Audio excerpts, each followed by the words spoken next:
And still on the 2021 budget and the need to drive economic growth in 2021, Gbolahan Aina, Acting Managing Director, Cordros Asset Management, joins us next. And Gbolahan Aina joins us now to discuss the 2021 budget. Hello, Gbolahan. Good morning. Thanks for having me. Good morning, and thank you for joining us. So the President signed into law the 2021 budget on the 31st of December. And yesterday, the minister made a formal presentation of the budget with a breakdown. The budget is themed Budget of Economic Recovery and Resilience. It's expected to accelerate the pace of Nigeria's economic recovery, promote economic diversification, among other things. What are your thoughts on the budget? Okay, to look at the budget, I think it's always good to look at where we are coming from. And 2020, really, you can't overflog it. You know, sometimes it can sound like a broken record. It was a COVID-19 narrative, and really that affected government revenue. In 2020, government was only able to achieve 73% of its revenue. We listened to the Minister of Finance, and she mentioned that the actual revenue was just 3.9 trillion against a target of 5.36 trillion. So there was a shortfall. And it was really because of COVID-19. Demand for Nigerian crude reduced because of COVID-19. And of course, that affected our fiscal position. So on the backdrop of that, that's why this budget has been themed Budget of Economic Recovery. We expect to come out of a recession in 2021.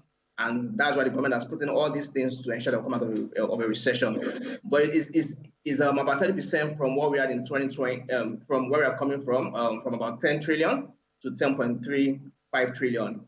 It's quite aggressive, quite audacious. If you look at the revenue, actual revenue was about 3.9 trillion. But for 2021, government is projecting about 7.9 trillion, which is maybe about 80% from where we are coming from.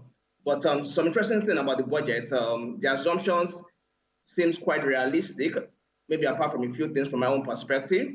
Bench oil mark of $40 per barrel, daily oil production about 1.86 million per barrel. That includes condensate, exchange rate about 379 per dollar. And thinking about the FX pressure we are facing at the moment, we are thinking, is this realistic? We know that the CBN really adjusted the exchange rate twice in 2020.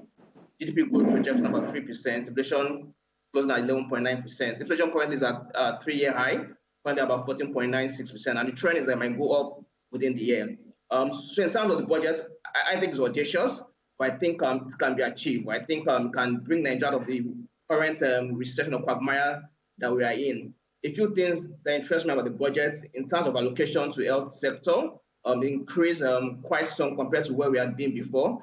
And I think it's really because of the COVID-19 issue that we saw this year, which affected the health sector, was a 157% increase. And really allocation to health is 132 billion this year. The sector that had a huge chunk in terms of capex was works and housing, 104 billion, followed by transportation, 256 billion.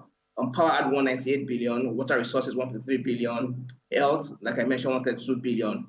To look at the budget, I think what we now need to look about is the fiscal deficit. So in terms of this budget, fiscal deficit is about 6 trillion.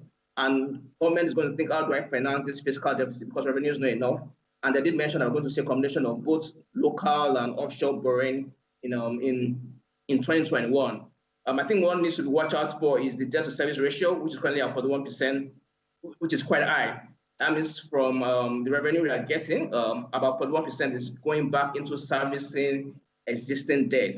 And while that might not be too bad in itself, if those debts were used to finance infrastructure or finance projects that have long-term benefits or projects that span across generation, that is not too bad. But if all debts or all are used to service recurrent expenditure, I think that's where the issue is. But by and large, I think it's a step in the right direction. I think the budget can bring Nigeria from whatever recession we are in if it's properly managed. Good thing last year we saw some reforms that the government introduced, the finance bill reform as well, the electric tariff reform as well, also petroleum reform as well. We think all these augur wells in terms of the non-oil part of the budget as well. They did mention about 30% is going to come from oil revenue and 70% from non-oil revenue. So I think it's a step in the right direction, and I'm particularly excited about the fact that allocation to health went up. But what we've seen in the time past is that in terms of the capex and the recurrent expenditure has always outstripped capex, And we are hoping that sometime we can see a change in narrative. We need to see more funds going to capital expenditure. Those are long-term benefits, and those kind of projects span generations. All right, Gbolahan. Now, I mean, when we talk about achieving economic growth, I know that a lot of people we have spoken to tell you government needs to cut cost of governance.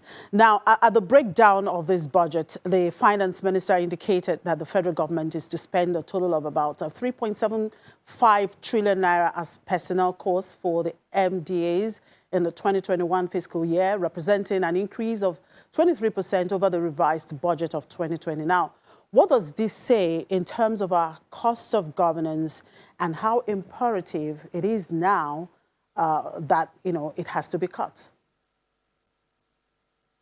What very rightly said, so cost of governance is high, and we can't really shy away from that. But in 2020, really, what the FGN spent on servicing debt and also personnel was about 4.6 trillion, which is huge. But I think the good thing in this year is that the government also wants to leverage a lot on technology. So there's issue to cut cost of governance. But a major issue is also that we find a lot of ghost workers. And what the government has said that for this year, they're going to leverage on technology, one, to reduce a lot of ghost workers. So a major challenge that we find with the Nigerian expenses is that there are a lot of leakages. And they have said that they're going to monitor, they're going to automate a lot of processes. I think because of the COVID-19 pandemic, we saw a lot of people leveraging on technology. And government said that more so that that's critical for them in achieving their fiscal strategy in 2021. So they plan to, one, leverage on technology, and monitoring and also managing independent generated revenues, really to address leakages, and they want to really direct those resources to poor and vulnerable. So I think that's a step in the right direction. A lot of government revenue actually goes to that ghost workers, and if that can be covered, I think that's going to really help in terms of what goes into government expenses and also personnel costs. Do you think we should be worried about the level of borrowing right now? So it's two things, right? There is something that needs to be done, and we don't have the revenues to meet that. There's a shortfall. So about 13 trillion is needed to bring Nigeria out of this current economic condition. How are we going to get it from? And so is it through borrowings or through tax? And there's a limit to how government can increase tax. Really, the tax or the finance bill is more one to make the government tax to be more effective and to be able to get a lot of people in the tax net, which is good. But really, if government does not have the funds, they need to borrow. But I think the important thing is that borrowing should go into productive use and into infrastructure. And really not holding the brief for this government. I think the government has really done a bit well in terms of some of their capex planning. They really achieved a lot of those of their capital expenditure plan. So really, we need to borrow, but we just need to ensure that that borrowing does not go into recurrent expenditure. It goes into capex spending. So borrowing is all over in the world. Every country borrows. But the question is, what did they use the money borrowed to do? And so for now, really, I guess the worry is, so what bank usually advocates that your debt service to revenue ratio should be about 21.5%. For us, for this year, it's projected it's going to be at 40%, which is higher than what the World Bank really recommends. But really, we need to borrow to come out of the recession. We need to borrow to expand the economy. But we just need to ensure that there's no leakage, and we need to ensure that it doesn't go into non-productive use. Right. All right. Now, you talked about some of the reforms that the government had put in place. One of such is the removal of fuel subsidy. And we've seen the current trend in the global oil market. Now we're seeing prices rise, currently at $57. Our benchmark oil is at $40.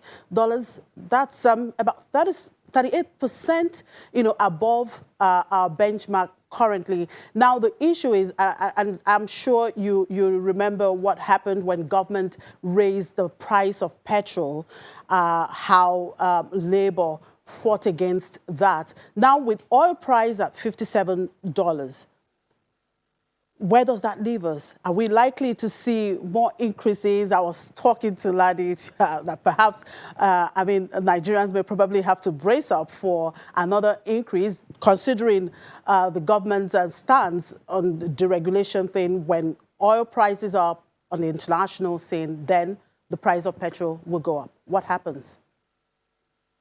Yes, so it goes without saying, if there's no subsidy and there's an increase in crude oil price, that's going to really effectively affect the pump price at the end of the day. So we expect oil price or PMS price to go up very soon. I think the Minister of Finance also made it very clear that subsidy has been removed.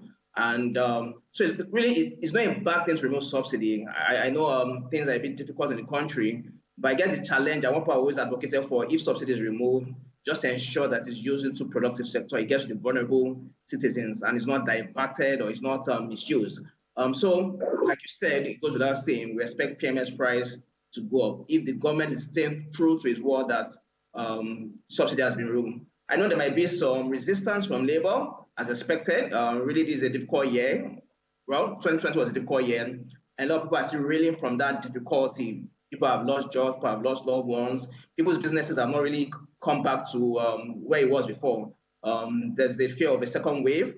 So people are doing a lot of remote working. So activities are not to pre-COVID levels. They are still managing. So I do expect that in businesses, people are just gradually getting better. So it's difficult, but sometimes I guess government just needs to decide which one is more pensionate. Do I look at the overall goal of the economy or do I look at now? But if government stays true to its word, we expect pump price to go up. All right, thank you very much, Gbolahan. It's always a pleasure talking to you. Thank you for having me.